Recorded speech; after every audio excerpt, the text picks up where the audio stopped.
రెడ్డిగా తిరుపతిలోని కౌంటింగ్ కేంద్రాల వద్ద కట్టుదిట్టమైన ఏర్పాట్లు చేశారు అధికారులు. ఎవరైనా అల్లరి సృష్టిస్తే కఠిన చర్యలు తప్పవని కూడా హెచ్చరికలు జారీ చేశారు. రెడ్డికి ఇదే అంశానికి సంబంధించిన పూర్తి అప్డేట్స్ మా కరెస్పాండెంట్ గోపీనాథ్ లైవ్ ద్వారా అందిస్తారు. Over to you Gopi. Madhu, మొత్తం మీద అంటే మరికొన్ని గంటల్లో ప్రారంభమవుతున్నటువంటి ఎన్నికల కౌంటింగ్కి సంబంధించి తిరుపతి జిల్లాకు సంబంధించి ఇప్పటికే కలెక్టర్ ప్రవీణ్ కుమార్ కావచ్చు, లేదంటే ఎస్పీ హర్షవర్ధన్ రాజు ఇప్పటికే కూడా కొన్ని నిర్ణయాలు తీసుకుని ఎటువంటి ఇబ్బందులు లేకుండా కూడా రేపు తెల్లవారుతో 7 గంటల నుంచి అంటే 8 గంటల నుంచి ప్రారంభమవుతుంది. ముందుగానే గంట ముందుగానే అంటే ఎందుకంటే ఆ టేబుల్స్ అవన్నీ కూడా ఏర్పాటు చేసుకునే అవకాశం ఉంటుంది. దాని తర్వాత అన్ని కార్యక్రమాలు అవ్వాలి కాబట్టి పూర్తి స్థాయిలో కూడా ఇప్పటికే కూడా మహిళా యూనివర్సిటీ వద్ద అన్ని రకాలుగా ఏర్పాట్లు చేసుకోవడం జరిగింది.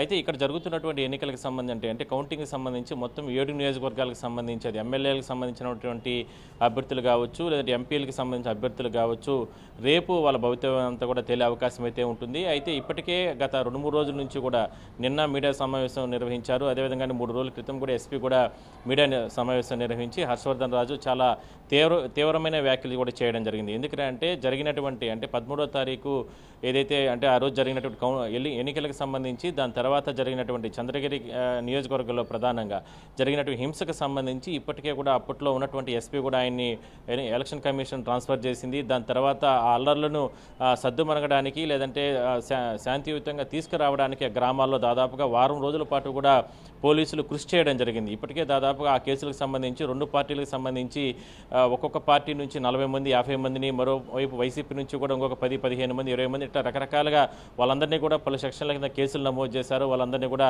కడప సెంట్రల్ జైలుకి తరలించడం జరిగింది. అయితే కొత్తగా ఛార్జ్ తీసుకున్నటువంటి హర్షవర్ధన్ రాజు కూడా ఆయన వచ్చిన తర్వాత ఏదైతే ఇలాంటి ఘటనలు మరోసారి పునరావృతం కాకుండా రేపు జరిగేటటువంటి కౌంటింగ్కి సంబంధించి రేపు కూడా అలాంటి అల్లర్లు పునరావృతం కాకుండా ఇప్పటికే కొంతమంది 57 మంది పైన కూడా రౌడీ షీట్స్ ఓపెన్ చేయడం జరిగింది. అదేవిధంగానే మరి కొంతమందిని అరెస్టులు చేయడం జరిగింది.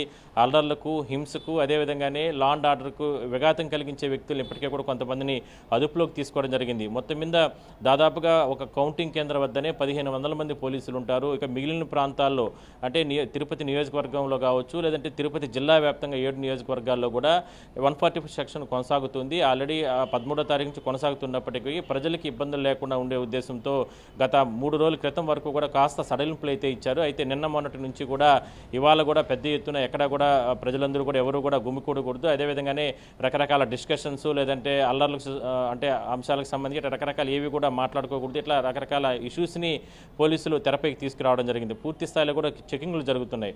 మరోవైపు ఇప్పటికే అంటే యూనివర్సిటీకి సంబంధించి ఇప్పటికే కూడా ఇక్కడ పెద్ద ఎత్తున అంటే ఏర్పాట్లు చేసుకున్నారు కాబట్టి రేపు తెల్లవారుతో 5 గంటల నుంచి కూడా కౌంటింగ్ కేంద్రానికి ఏజెంట్లని కావచ్చు, లేదంటే ఎన్నికల అధికారులను కావచ్చు, లేదా ఎన్నికల సిబ్బందిని, అదేవిధంగా ఫోర్స్ని మొత్తం కూడా ఇక్కడికి తీసుకొస్తారు. దాని తర్వాత రేపు 8 గంటల నుంచి కూడా కౌంటింగ్ ప్రక్రియ అనేది ప్రారంభమవుతుంది. అయితే కౌంటింగ్ ప్రక్రియకి ఎక్కడా కూడా ఎటువంటి ఇబ్బందులు లేకుండా కూడా ప్రవీణ్ కుమార్ కలెక్టర్, ఆయన ఎన్నికల అధికారి కాబట్టి ఇప్పటికే కట్టుదిట్టమైనటువంటి ఏర్పాట్లు చేస్తుంది. అలాగే ప్రజల నుంచి వాయిస్ ఎలా ఉంది? ఎందుకంటే ఎన్నికల పోలింగ్ అయినప్పటి నుంచి కూడా ఒకసారి సరళి చూసుకుంటే 144 సెక్షన్ కూడా నడుస్తూనే ఉంది. అలాగే ఈసారి కౌంటింగ్ ప్రత్యేకమైన భద్రత కూడా ఏర్పాటు చేయడం జరిగింది. దాంతో పాటుగా ఓవరాల్గా సిటీ వైజ్గా కూడా ప్రత్యేక రూల్స్ని కూడా తీసుకురావడం జరిగింది. దీనికి ప్రజల వాయిస్ ఎలా ఉంది? అసలు మాట్లాడితే వెంటనే వాళ్ళపైన పోలీసులు కూడా చర్యలు తీసుకుంటారంటూ కూడా చెప్పడం జరిగింది. మొత్తం మీద ఎటువంటి ఇష్యూస్ లేకుండా ప్రశాంతమైన వాతావరణంలో కౌంటింగ్కి సంబంధించినటువంటి ప్రక్రియ కొనసాగించేందుకు తిరుపతి కలెక్టర్, అదేవిధంగా తిరుపతి ఎస్పీ హర్షవర్ధన్ రాజు ఇద్దరు కూడా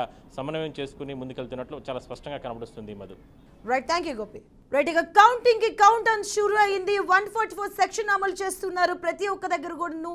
ఎందుకంటే పోలింగ్ రోజు ఏవైతే అల్లర్లు కానీ సృష్టించారో దాని నేపథ్యంలో కూడాను ప్రత్యేక భద్రతా ఏర్పాట్లు చేస్తున్నారు. కౌంటింగ్ తిరుపతి జిల్లా యంత్రాంగంగా పటిష్టమైన భద్రతా ఏర్పాట్లు చేస్తున్నట్టు తెలియజేయండి. రేపు ఏదైతే పద్మావతి మహిళా యూనివర్సిటీల ఓట్ల లెక్కింపు ప్రక్రియకు సంబంధించి కూడా కట్టుదిట్టమైనటువంటి భద్రతను ఏర్పాటు చేశారు. 1500 మంది పోలీసులతో నిఘా గోడను పెట్టడం జరిగింది.